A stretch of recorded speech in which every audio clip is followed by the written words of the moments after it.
Candidates, please be ready for the passage.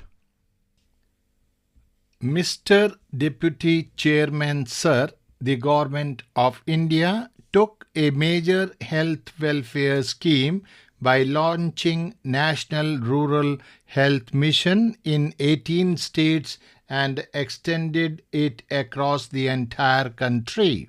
It was launched by Government of India with the hopes and promises to serve the poor communities of rural areas. The program is in its initial phase but has years ahead of it to bring changes at community level to make it a reality. The existence of community health care has always been a major challenge faced by the government.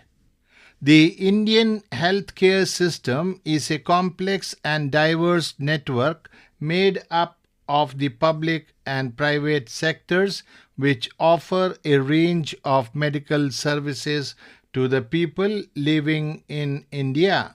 Despite the existence of health schemes in rural areas, maternal death continues to remain high in our country without showing any declining trend over a period of 2 decades. The proportions of maternal deaths contributed by medical causes have also remained more or less the same in rural areas. Effective integration of health concerns with other health factors like sanitation and hygiene, nutrition and safe drinking water through district health plan is being made. Panchayat Raj institutions, self-help groups, health and sanitation committees have been activated to seek local participation in the implementation of programs. Sir, the funds are making things easier for the health facilities while overcoming small day-to-day problems. Each center is provided with funds to facilitate urgent activities for use in common areas of the village. There has never been so much of talking about universalization of education, at least at the primary level. Great schemes have been formulated, a number of commissions have been set up to make their recommendations regarding education. A lot of experimentation has continued to be conducted, particularly in the field of education during these 60 years of the country's independence, but the results achieved are far from satisfactory.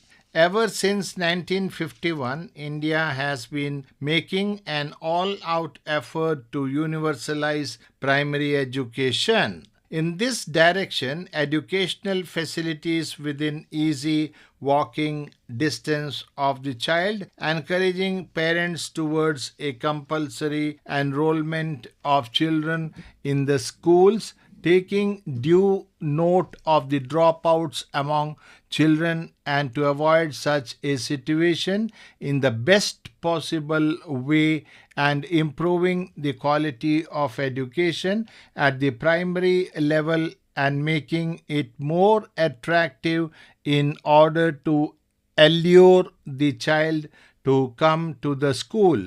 The greatest problem on all fronts has always been felt in the rural area and particularly in the matter of the girl child. The effort of making the school facilities available within a walking distance has also borne fruit, and nearly 90% of children are to walk from 1 kilometer to 3 kilometers. The enrollment in the primary classes also increased to 77 million in 1982-83, while the latest figures have shown a still greater increase.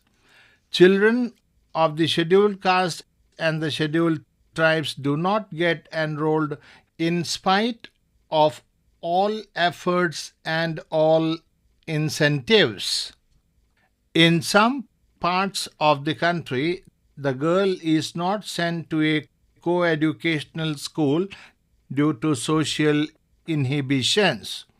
On this account, girls, even if they join in the earlier age group, drop out as soon as they grow a little older. Under the World Bank's Education for All project, even educational kits have been distributed free of cost.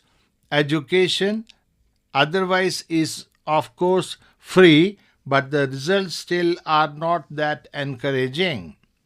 The problem of dropouts is a very major problem.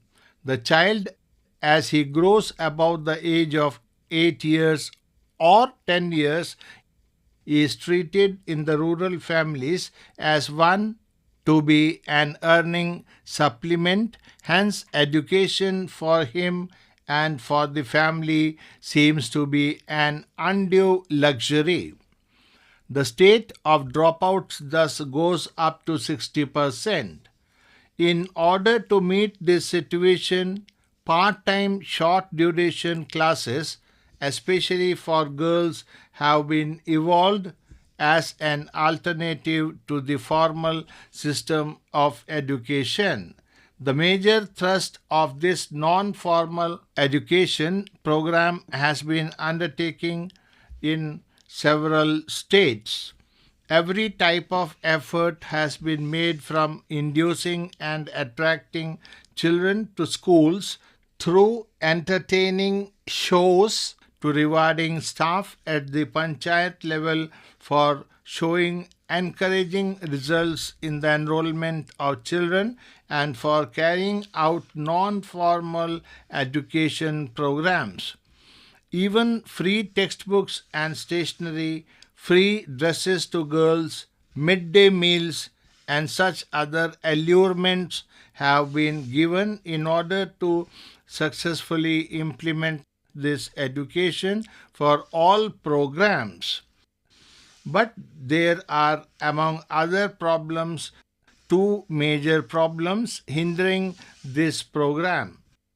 First one is non-availability of women teachers in the far-flung interior areas of the country. Women teachers would attract girls more to schools and also give a sense of security and confidence to the parents. The second major drawback is the lack of commitment on the part of teachers. The male teachers try their level best to get themselves attached or posted to a school in the closest vicinity of their home villages. Having got this done, they remain on roll of the school while they are attending more to their own farming or home. Absence from the school is difficult to be checked due to the lack of the supervisory staff and due to the inaccessibility of certain areas and regions. Where the teacher lacks the sense of commitment, he or she can hardly inspire students to feel that sense. Their absence from the schools gives leisure and license to children to indulge in playfulness or run back to their homes.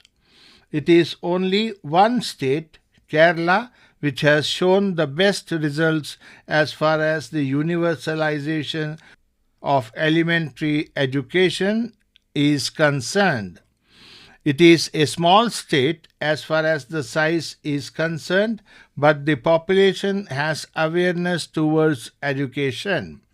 That is the reason that the state has successfully implemented the program of education for all.